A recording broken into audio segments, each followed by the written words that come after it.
A quick thank you to our sponsor, Vetsy. If you've ever wished there was a faster way to get reliable answers during a busy day, that's exactly what Vetsy is built for. Vetsy is an AI platform that gives veterinarians instant access to trusted medical information trained from licensed textbooks and peer-reviewed resources you already know and trust. Instead of spending extra time searching or juggling tabs, Vetsy helps simplify daily research and cut down on administrative work so you can work more efficiently and focus more on what you do best. If you're curious, you can learn more or apply at Vetsy.com and use promo code VETLIFE, all one word, to get your first month for just $1. Look for a link in the show notes. Welcome to Vet Life Reimagined. As we look towards the horizon of 2026, the veterinary profession finds itself at a pivotal tipping point, balancing rapid technological integration with a critical need for systemic cultural change. Following the success of last year's Trends episode, which became our most downloaded episode to date, I am pleased to bring this special format back. To provide a comprehensive outlook on the year ahead, I've invited a distinguished panel of experts to share their thoughts on how we can better prepare for the shifts facing our clinics, our teams, us individually, and our industry at large. Our panel features a mix of familiar voices and new leadership perspectives for the podcast, such as Candace Goodwin, founder of Outlier Advisors, Dr. Michael Q. Bailey, current AVMA president, returning guest, Dr. Jennifer Quammen, AVMA President-elect and Chief Veterinary Officer at Otto, Tricia Gorman, CVT and President of the Association of Veterinary Technician Educators, and finally, returning guest, Dr. Marie Hollowaychuk, ECC Specialist and Mental Health Advocate. Each of our new guests will be featured in their own full-length episode coming in 2026, where we will dive deeper into their personal career journeys. Make sure that you are following the show to ensure that you don't miss those amazing conversations. For more information on the references throughout the episode, please refer to the show notes for all relevant links. And finally, thank you so much for your continued support of the podcast, for me, and for your commitment to this profession. Let's explore what 2026 has in store. I'm excited to bring on Candace Goodwin, the founder of Outlier Advisors and someone who has helped shape growth strategies across the pet and veterinary industries. Over her career, Candace has worked for and with major companies like Merck and Petco, as well as innovative startups.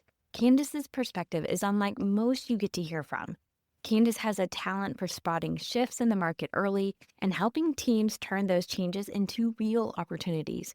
She understands where the industry is headed and what it will take for veterinary businesses and professionals to stay competitive in a rapidly evolving landscape. So here is Candace Goodwin. I think 2026 is going to be another really interesting year for the pet industry. And I think we're going to have really great times and we're going to have some challenging times. But I think at its core, what I see is we're going to have to figure out a way to come together with the veterinary health professionals, with pet owners. I do think we're at somewhat of a tipping point with the ability to continue to help pets at the scale that I know the veterinary profession wants, and the consumer pet parents' frustration with the ability to get the care they think their pet needs. Yeah. And so I think it's going to be a really interesting year overall. I think the people that can really understand kind of the changes that have happened and are happening with pet parents are going to be the ones who are going to have a much better year, not just financially. I just think mentally and emotionally, because I know there's a lot of friction out there as well. Do you mind elaborating a little bit on that friction and kind of how you're seeing people try to address that? Yeah, no, thanks. That's a great question. I think there's some good data out there, and I always love to support kind of my opinions with data, but Pet Desk did a really great report earlier last year or this year, and I don't think a lot of people noticed it or paid attention to it, and maybe I'm wrong, but there's just so much good data out there that sometimes things get missed, and so I used it in a presentation recently, really to show that pet owners are really frustrated with the ability to receive the care they want for their pets, and so the Pet Desk data does a great job of just really highlighting the amount of folks that are looking to switch veterinarians, quite frankly, which is different, right? Like, we've had this long-term belief that, you find a veterinarian and you stay with them forever and they're kind of the family vet. And I've been lucky enough to have that with my pets in the past, but that's no longer the case, I think. And so that friction, they do a good job of highlighting where those gaps are. And it really is everything from the technology isn't in place to make it easy and frictionless for me to get the care I need. Two, I just don't really believe they care about my pets like I do at the end of the day. And I think, there's a lot of systemic things going on that are making it harder. So I think that's one piece of the puzzle that I'm using the data to kind of measure, where the friction points are. Chewy also did a really great study with Habry recently that really shows those exact same pain points, but in a different lens. So I think when multiple folks are seeing the same thing, that's pretty validating that, that's really what's happening out there. And then I think the last trend I see is really, I call it the rise of the DIY pet parent. And what we're seeing is, there's more solutions than ever for pet parents to kind of be in control of their pet's health without having to go to a veterinary clinic, which is good and bad, right? Because I think at the end of the day, we should have more solutions in pet owners' hands, but obviously we want veterinarians to be the ones really helping pet owners understand what the health needs are of their pet. So when I say DIY pet parent, I mean, if you have walked around a pet store recently, big box, I don't care if it's Walmart or Petco, we see things that we didn't see 3 years ago from a product perspective available for pet parents to treat their own pets' health needs. Things like not just supplements, obviously we have an explosion of supplements, but things like antiemetics, things like bandages, things like, doggy aspirin, doggy Benadryl labeled as, allergy relief for dogs. So, again, I think as we see people frustrated that they're not able to get the care, there's a lot of companies that are capitalizing on the ability for those products to live out in the ethos for pet parents to have access to. You highlighted some challenges that we're going to face that you mentioned earlier. If you could rule the world and could say, this is one of the biggest things that if we focused here in this next year, that we could really resolve some of those pain points, everything from the pet owner's perspective, but also the veterinary perspective, what would you say? Oh gosh, I think there's some big issues we're going to have to undertake, and I don't see those getting fixed in 2026. I think that really the pet healthcare system is pretty broken, which is not surprising because, human healthcare isn't all that great either. But there's some systemic challenges out there that we haven't addressed for years. And I think as this industry has grown up, those make bigger fissures, I guess, so to speak. So I don't have high hopes we're going to fix some of the systemic problems. And I mean, we can talk more about those. But I do think, broken systems beat good people every time is like one of my favorite sayings. And I think ultimately we're going to have to figure out how to fix some of those systems. And those are everything from, the way that we incentivize veterinarians to the way corporate medicine is playing a role to the way that we have no lack of data sharing. I mean, there's just so many big rocks.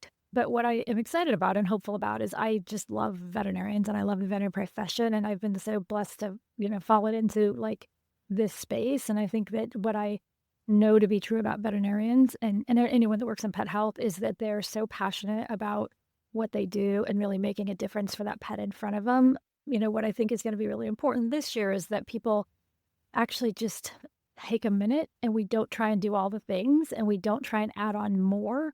I encourage companies and folks to, don't take on the 10 things on your list, like pick one thing and do it really well. And I think that's going to be important as we think about what's going to be the difference this year for folks.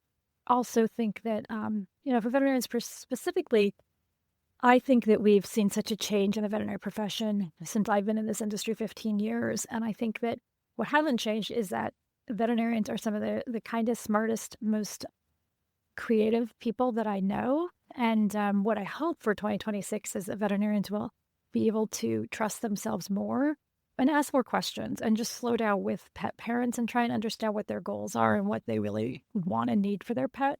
And I know that's really hard to do with all of the broken system around them, but I think that's the gratifying part. And I think that's really where we see people happier and pets healthier at the end of the day. And so, yeah, I think it's that asking questions and slowing down. And really, the other thing I'm hopeful about is that I think that veterinarians need to find more systems of support for themselves and their healthcare teams. And so this notion of community, I think is going to be even more important, which is what I love about what you do is you highlight a lot of different, ways that people can be involved and connected. But I think we talk about AI this or new technology, like that's all great. But I'm most excited about what that would free up from a humanitarian perspective or humanity perspective, where we could have the ability to just see the person in front of us, like what are they really trying to do for their pet? Like what do they mean to them? How are they living their life with them? And what can I do right now with the budget they have to meet their needs? And, we have more new science and better diagnostics, but at the end of the day, like you have to ask yourself, is that really what's best for this pet right now?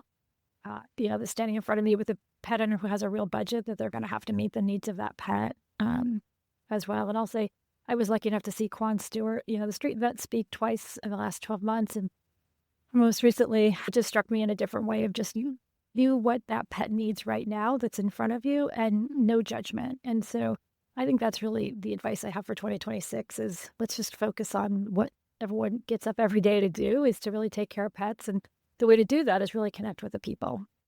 Our next guest is Dr. Michael Q. Bailey, the current president of the American Veterinary Medical Association.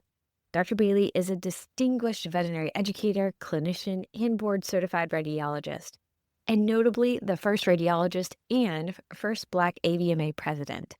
Throughout his presidency, he has emphasized raising awareness of the indispensable role veterinarians play in society and inspiring the next generation of professionals entering the field.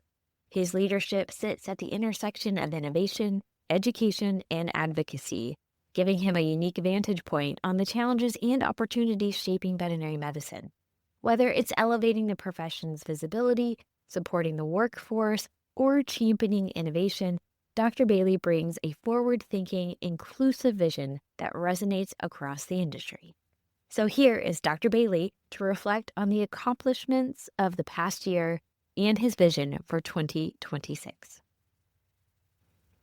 Believe it or not, that's a very big ask. And the reason is, as a veterinary radiologist, as a veterinarian, as a user of services, and as the president of the American Veterinary Medical Association, I've seen a lot of things and still processing a lot of them. What are the things that I've seen? I have been fortunate to visit a lot of states, north, south, east, west. I've probably gone as far north as far as states as Alaska, as far south as Florida, and even though it's not a state, Puerto Rico, and then a lot of places in between. But I have also been international for AVMA, and a lot of people think the president gets to go on all these junkets and whatnot. The trips are hard. So, for example, in Brazil, a wonderful country, but you spend most of your time in conference rooms and you don't get to see the sun and the sand that everybody thinks about. Brazil was for the World Small Animal Association. Cyprus for the Federation of European Veterinarians. Once again, Cyprus is beautiful for the 10 minutes I got outside to see the sun because we're discussing the veterinary issues. And those are just a sample, two very widely diverse samples. The thing which I have found is that our concerns in veterinary medicine are very similar no matter where in the world we're located. So whether it's workforce issues, wellness issues, diseases, the U.S., we have a concern about New World screwworm entering the continental United States. It's already in North America. In Europe, they're concerned about foot and mouth disease, a disease which we don't think about. But depending on how they respond to it, it could affect international trade. Why do I bring that up? Because veterinarians, whether you realize it or not, we're so important for international trade. What we do keeps food security so that we can transport food, not just across state borders, but international borders and around the world. And it's amazing talking with individuals who are thinking at such high levels about this. And it's also humbling to realize that the disease like foot and mouth disease we've been talking about for centuries, we still don't have a cure for. And then we have AI. And I'm putting quotations around this for those who don't see that, because depending on the audience you're talking to, that could mean artificial insemination, could mean avian influenza, or could mean artificial intelligence. And I have been in sessions where I've talked about all three at the same time. And as a radiologist, I'm more comfortable talking about one aspect of AI versus another aspect of AI. But I have had to try and be intelligent about the discussion of it. But one of the things which I have really appreciated about the travels and I don't think everybody thinks about this all the time, is we are a very diverse population, not just world, but even in veterinary medicine, we're extremely diverse globally. And we have to realize that what may be important to me, what drives me every day, may be different than what drives somebody else.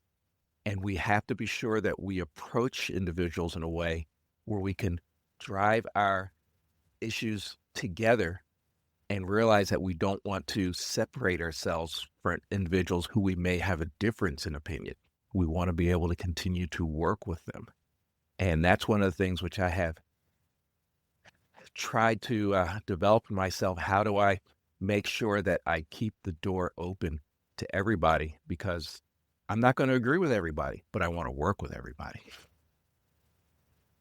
Ask away. First is listening. You have to listen to what their side is. And I'm saying that not just to me, but I'm saying that to both sides. And imagine there may be a group, may represent 25% of your association, whatever that may be, who really, really is passionate about something and says that it has to be this way. I'm very passionate about bringing together different voices, so I was curious to hear what Dr. Bailey thought was the key to success when it comes to gathering people with such a range of opinions together for a productive conversation and action. You have to listen to them, see what it is, and say, okay, I understand where you're coming from, but realize that we have another 25% who may know nothing about what your issue is. And they're not going one way or the other. They just don't know anything. Another 25% who may be exactly opposite than what you are. And another 25% who has been listening, but they need education so that they can decide where they're going to sit. So you have to work with individuals and say, if you want individuals to adopt even some of your platform, maybe not entirely your platform, first decide what it is that you can put together so you can communicate, so you can educate. Because we are, for all intents and purposes, we are intellectual beings. We don't like being screamed at. We don't like being told what to do, but we do like to learn. So let's give people what they want, and that is material for them to learn with. And the bad thing about today's politics is we have a lot of misinformation out there. So we have to learn how we can deal with that misinformation and show people how that misinformation may not be the best for what it is that they want to accomplish. So what is it that we want to accomplish? We want everybody to be healthy and happy and to prosper. I know that's very high and altruistic, but you have to show people, if you do it this way, we're going to leave a certain number of individuals' health aside, let's say. By doing it this way, we may not get 100% of the individual's health the way we want it to be, but we're going to get in the high 90s. And there may not be any way to get 100% of what everybody wants. So realize that high 90s is darn good. So I know that sounds altruistic, but I think it really comes down to we hope that everybody's willing to listen and that everybody's willing to learn. And we have to be sure that we are ready to supply the educational information to them so that if they want to learn, they can digest it at their own rate. So I guess at the bottom line, it comes down to I feel I'm an educator. And education, articles, books, and having conversations with people is the best way to shape minds.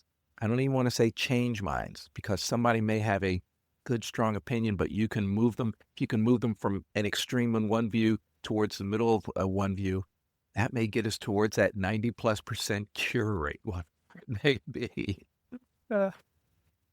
Getting a little more tactical, I asked Dr. Bailey if there was one thing to focus on in 2026, what could be the greatest impact driver to achieve the big vision? The place where you have the greatest impact is probably going to be at 6th grade. What do I mean by 6th grade? Talking with the kids. And kids have a way of taking information and modeling it the way that they feel that they need, but they are open to listening. So I'm sorry, adults. I'm going to the kids.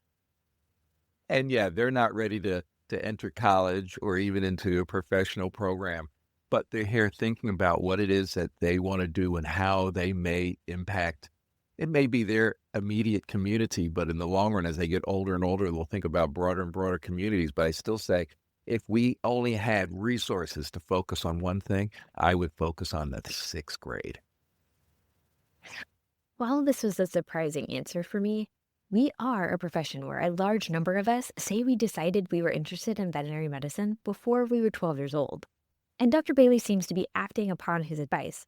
Not only did I see him reading a book about Santa's veterinarian to children for Christmas, he also shares another interaction with kids playing in a different area of science.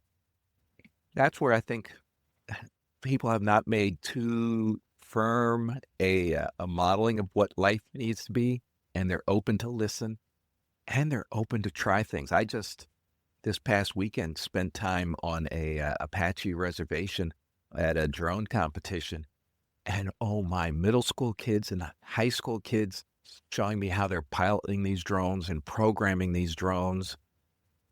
And the thing which was great seeing them do that, the thing which was disappointing to me is when I asked them, do you see any way you could use that in life sciences? They didn't know because nobody had spoken to them about that. So that's why I think we veterinarians, I'm telling you, you should go to drone competitions and talk to the kids and tell them how that particular area has so much use in the life sciences. You'd learn something yourself too. And I was just amazed looking at these kids. I mean, they're sitting there with their computers and they're programming so that these drones can fly autonomously around courses and whatnot. It's amazing. So I still say that's where we would have our greatest bang. Where would AVMA be best? They would be best putting time and resources into going to things like drone competitions, robotic competitions. I don't think most people know that the first FDA-approved surgical robot was designed, built, and programmed by a veterinarian. So I'm just really taking history and saying we need to expand upon that. In case you're thinking, I'm way past 6th grade, is there something for the rest of us? I asked Dr. Bailey what's another thing that he would like to accomplish this year as president of AVMA. You know, I'm halfway through my presidencies for AVMA right now. People might be looking at this even after I'm out of my presidency. But I'm going to tell you a continuation of what I have been doing, and that's a matter of media presence. We need to make sure that people know what it is that veterinarians do.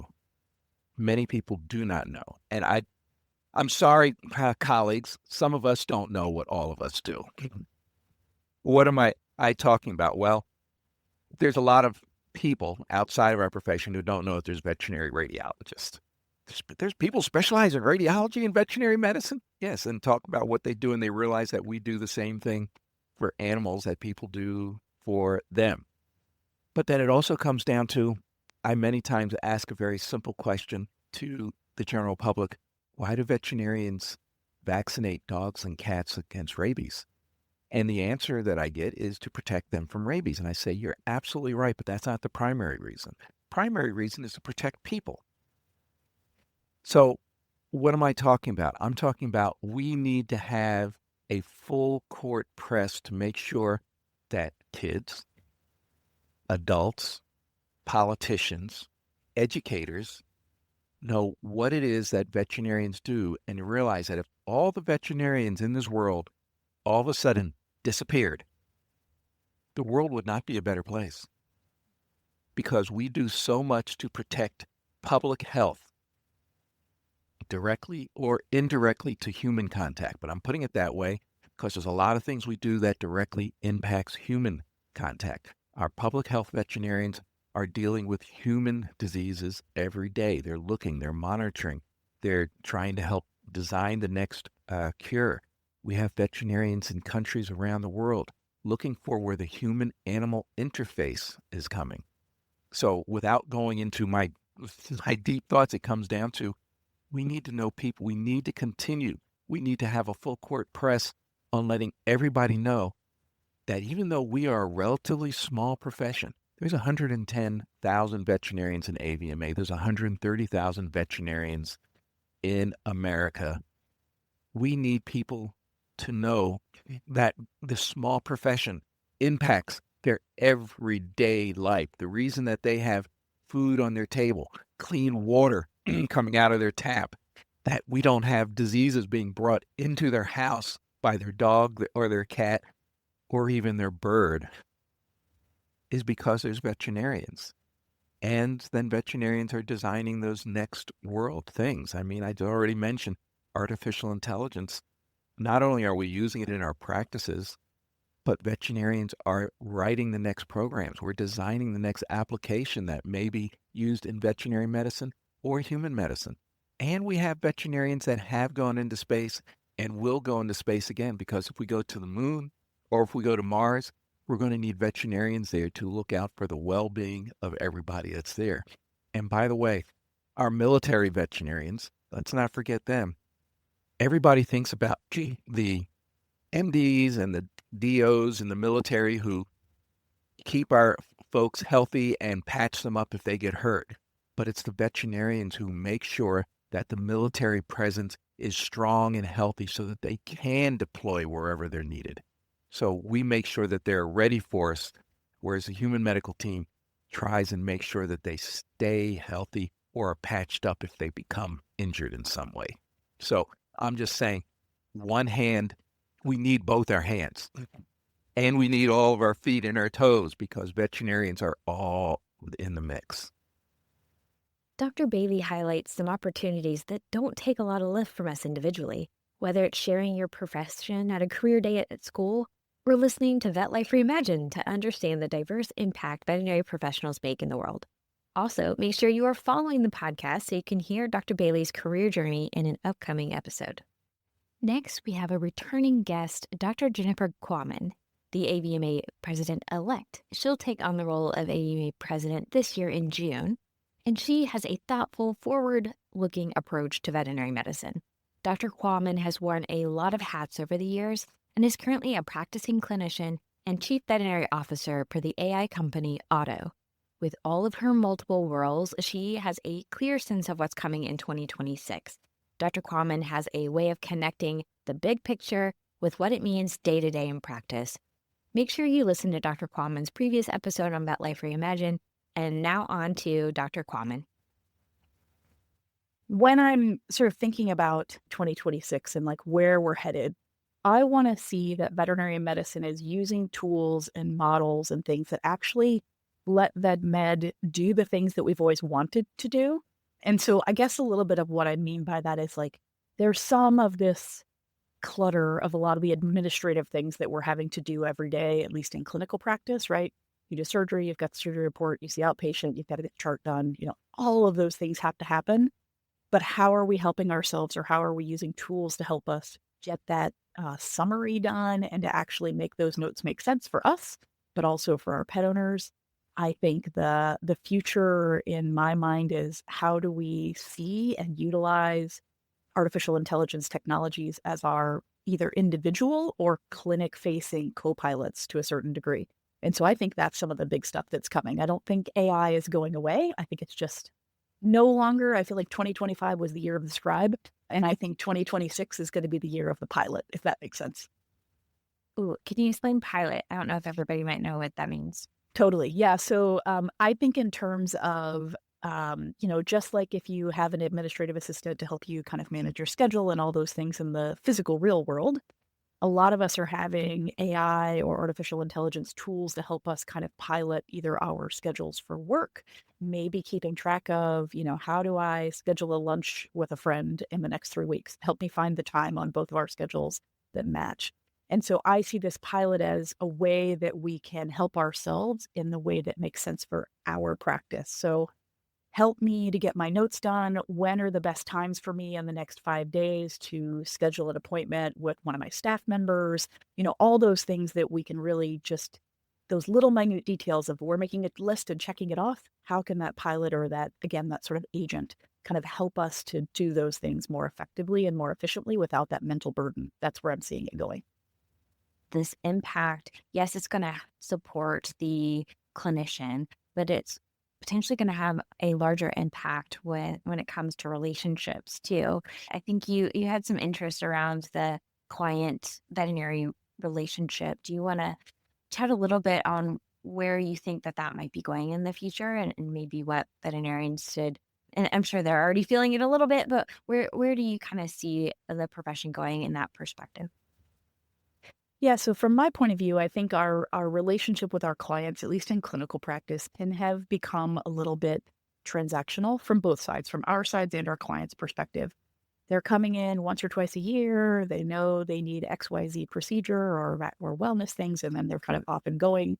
And that tends to be the 2 times in the year when we talk to them. I think where we can utilize this co-pilot or some of these companions is really helping us to keep that relationship going throughout the entire year. So rather than the clients feeling the burden of, I've got to get every question answered in this 10 minutes now, and you feeling like as a clinician, I've got to get all these things to you right this minute, we can actually expand that beyond our clinic walls. And so I really think of it as more having a continual relationship, quite honestly, and a conversation throughout the year versus like, here's the problem, here's the solution. We can now have a much more full and robust conversation. And again, these technology tools can help us to capture those things, to educate our clients, and to make sure those are all getting back into our medical records, our client notes, all of those things to help us all out. Yeah. And kind of thirdly, your third face in the profession around working with AVMA, do you have anything you can share when it comes to maybe events coming in 2026 that you want to share? Yeah, thank you. There is a lot, of course, happening with AVMA. There's a lot happening in the profession. I think, and you and I talked about this a little bit in the lead up, that I think 2025 was a year where we've had a lot of like ups and downs. It feels like everything is changing. And I think 26 is going to be the year where things finally just settle. We can look around and say, what do I want from this? What do I not want from this? In terms of AVMA, exciting things. We have our leadership conference in January. We will have our convention this year in Anaheim, California. And so I expect that will bring a lot of folks this summer out to sunny California. And that will be, for me, an exciting personal moment because that will be the opportunity for me to transition into the president role. But the event, I think, overall will be really great. In terms of big things AVMA is dealing with or conversations we're having on the board level, I think there's still advocacy topics. And in particular, I think the conversations around veterinary technicians and, is there title protection, is there credentialing? What does that look like across our country? I think conversations around the veterinary client-patient relationship, the VCPR, I think those are still happening. I think that is going to continue. And of course, the places that AVMA advocates are based on what our membership is telling us they want to see. And so we are looking forward to conversations with our House of Delegates. Members of others can get their point of view there. So we make sure that we're bringing those conversations to the broader audience. And so lots and lots of work that's happening on the back end at AVMA. But yeah, I'm pretty excited about convention. I know there's a whole cohort of Disney people who are very, very excited about Anaheim. And as a roller coaster buff, I'm in that zone as well. I am super excited. Hopefully I'll get to attend this year too. Yeah. So is there anything else that, as you kind of reflect on the future and maybe even your personal career, anything that you want to share with the profession before we stop? Yeah, thanks so much. I think the things I would like to share is just remember we're all in this together. We're learning together. This, I hope, is a point where we can continue to be collaborative and cooperative with one another. There are many different points of view, but at the end of the day, what is our veterinarian's oath put us here to do, and how do we kind of lead that conversation, be that with our clients, our colleagues, or even those we completely disagree with. I think there's an opportunity for us to all continue to learn and collaborate. And even if it's not your point of view, it's good to have the conversation with someone else because I think a richer solution comes out of those kind of conversations. Up next is another unique perspective. I'm Trish Gorham. I'm a credentialed veterinary technician from the state of Florida. Trisha, a CBT and with a master's in adult education, is a nationally recognized leader in veterinary technician education.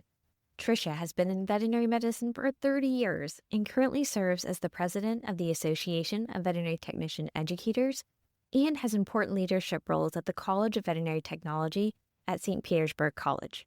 She brings a passionate, boots-on-the-ground view of the challenges and opportunities facing veterinary technicians today, and her insights help illuminate the evolving role of veterinary technicians in the profession.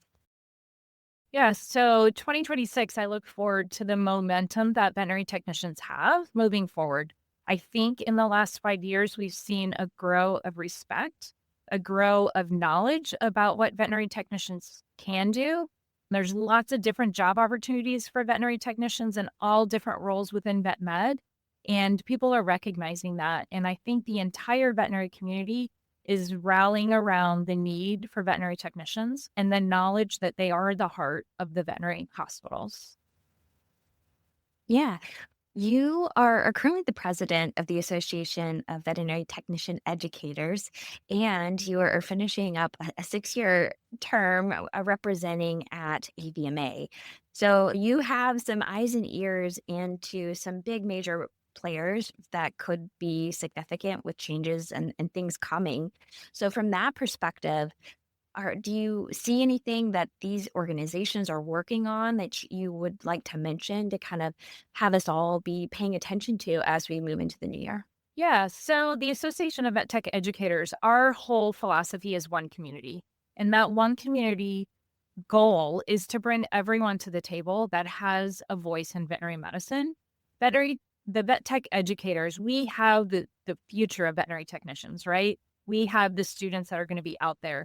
So bringing all of the entities that are involved with vet med together to the table to talk about these issues that are concerning veterinary technicians or veterinary medicine, one table in a positive manner where we're showing how we can work together and everyone have a voice to move the needle so that everyone is positive and in helping to grow the profession of veterinary technicians. You talked about educators, and you're right there at the future because you're bringing in the next generation of veterinary technicians. You also commented earlier to me that you really love the recruiting part of it as well. So what do you think we need to do to be successful in continuing to recruit people into this space? It's education. The bottom line is education. We need to educate the public about what veterinary technicians are. We need to educate the entire veterinary community about what veterinary technicians are because there's entities out there that actually do not know how veterinary technicians are educated, what their roles are, and the entire veterinary community needs to know that. One way I see is working with AVMA and AAVMC, which is the vet colleges, together to help educate the vet students on how to properly utilize veterinary technicians, how veterinary technicians are educated, and how they're credentialed in their individual states is super important, I think, as we move forward in this process. And I think when everyone has a better understanding of our roles and our educational process and our credentialing process, I think the profession is going to continue to grow. That very important educational piece.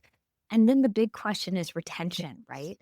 So what is happening right now? What are things, again, that up to this point and going into the new year are being the focus around retention? So retention is lots of different aspects. Number one, well-being. Of course, the veterinary technicians need to be educated on their own well-being and how to make themselves happy, right, in the veterinary practice. Veterinary practices need to know how to support their veterinary technicians as far as well-being. Also, veterinary technicians need to think about what their long-term goals are. And if they're not happy in a practice or in a specific situation, there's so many different opportunities out there in vet med that they could mix things up to keep themselves excited about the profession. If you're in GP and you're not excited anymore about that aspect of veterinary medicine, go into specialty, go into pharmaceutical sales, go into something else that helps excite you again about the profession. That's what I've done my entire career is mix things up. When I feel like I'm getting stagnant, I look for opportunities to grow myself either through education or different opportunities. Volunteer. Let your voice be heard in the veterinary community. Even if it's one small committee within your state organization, start there, because there's so much support in those organizations now that you can have your voice heard, and it will continue to excite you. Well, I happened to stumble across an announcement. It's been several months now, but there was a new partnership this past year with Chewy that was around launching an online community designed to empower veterinary technician educators.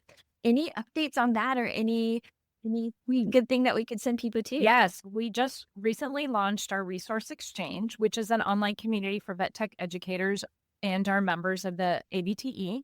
Chewy was a huge sponsor of that, as they are very supportive of veterinary technicians within their organization. So Chewy is supported. They have their own area within our Resource Exchange where they help provide educational materials that faculty can embed into their classes, or those that are educating in the veterinary community, because vet tech educators are not just at colleges, right? They're out in the clinical sites educating. They're out in the community educating. So we have lots of different types of educators, of veterinary technicians. So this resource exchange is going to allow educators of all aspects come to one area to find educational resources and documents that they need, or exchange ideas with other educators. So we're really excited that we just launched that. That is a members only area, but anyone involved in any type of veterinary technician education can certainly join our community, and we encourage that. That's super exciting. Congratulations on that. I'm sure that was a lot of work. It was a long time coming, but we finally launched it. And thanks to Chewy's support for that, because I'm not sure we could do it without him. Yeah, excellent. So any final thing that you want to make sure people are thinking about as we're kind of in this transition between 2025 and 2026? What should we be excited for or looking forward? People should be excited about the positive movement of veterinary technicians, about the support that we're getting from all aspects of veterinary medicine, including the AVMA that is being super supportive of veterinary technicians now. You know, everything moves us toward a positive aspect, and we need to remain positive.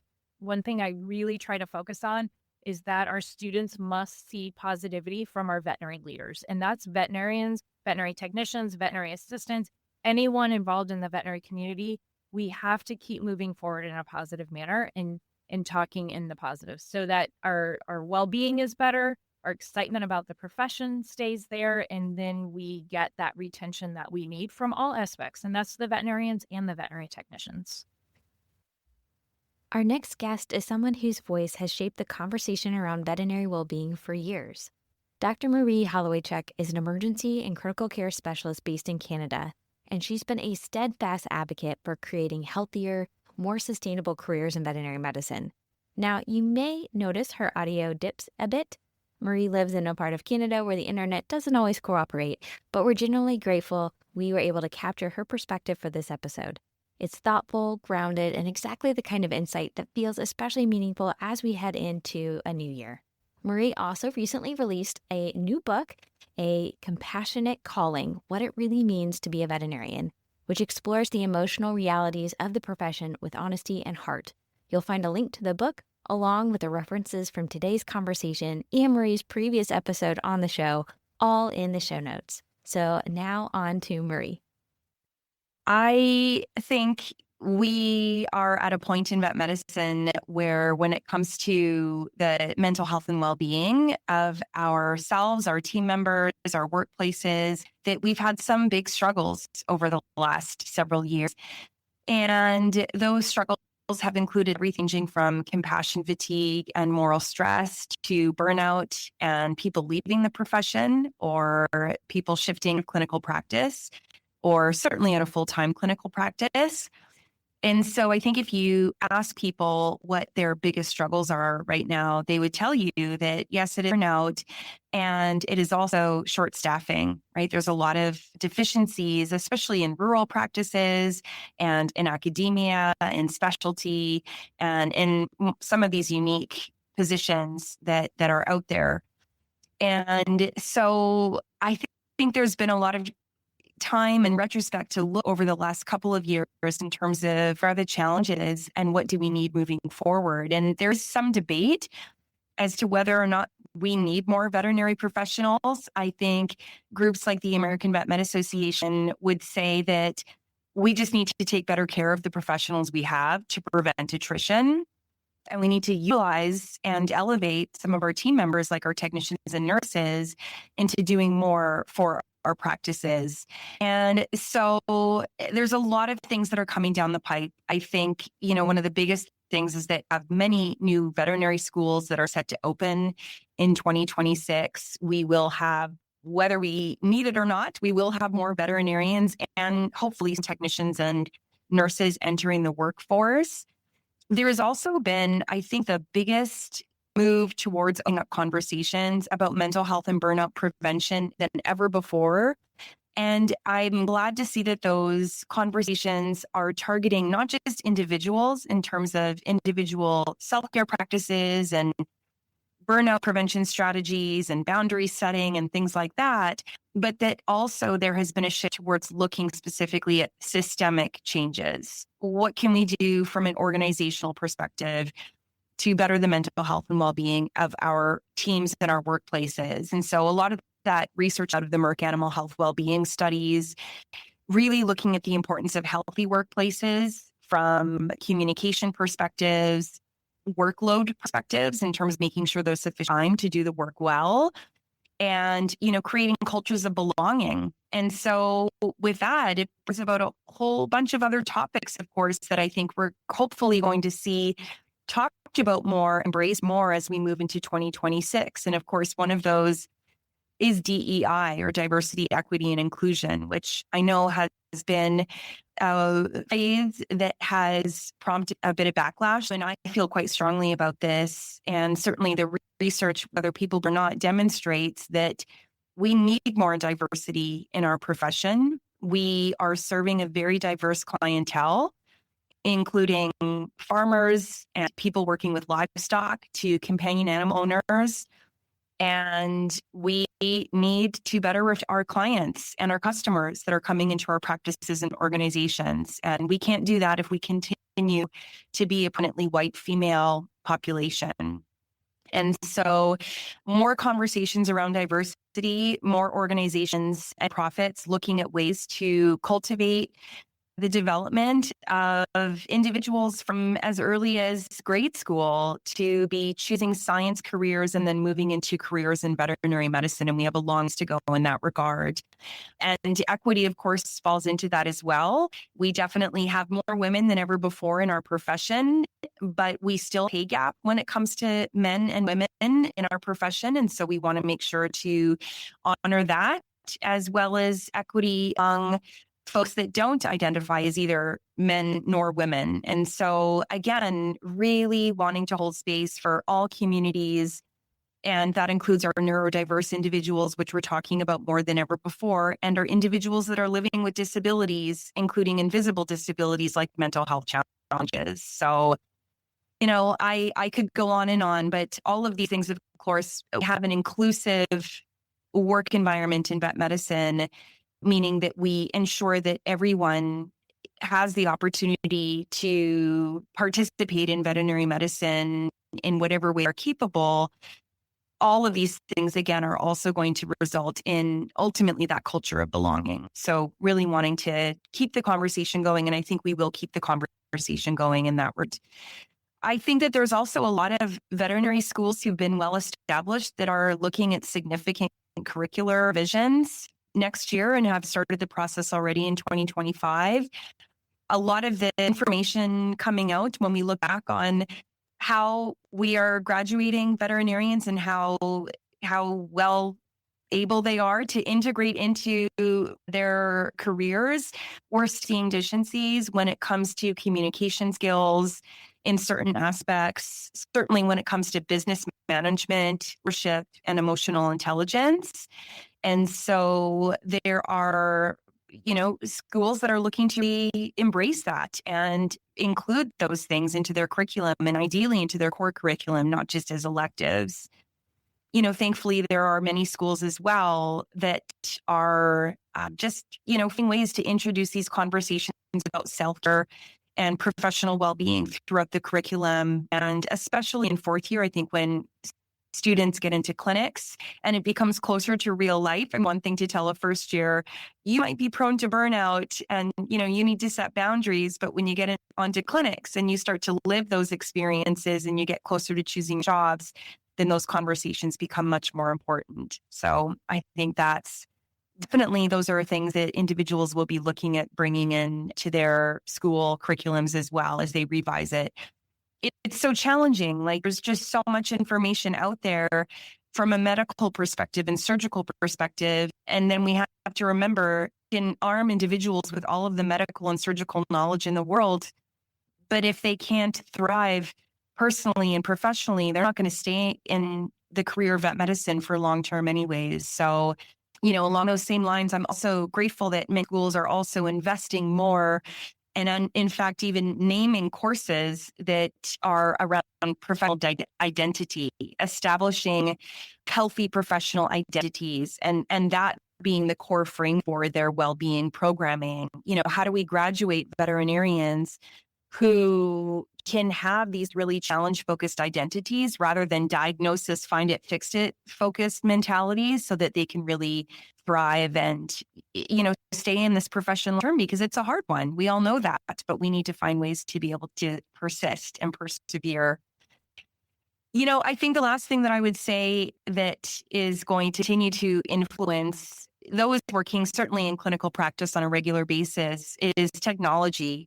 I would be remiss not to talk about how AI intersects with well-being, because, as somebody who has been working as an emergency and critical care specialist for 20 years, I can't tell you how my work life has transformed being able to have technologies like Scribe, technologies that can take a 100-page medical record and pull out the information that I need as a specialist. And it's been transformative. It has been game-changing, and it's been truly life-saving, honestly, because it's been time-saving.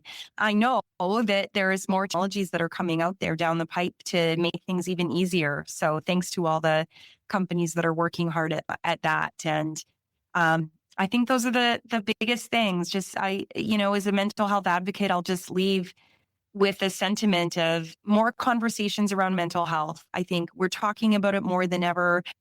Let's continue to have conversations with our teams. Let's continue to check in. Let's meet around, not just on the cases, but on each other. And, that's my biggest hope for 2026.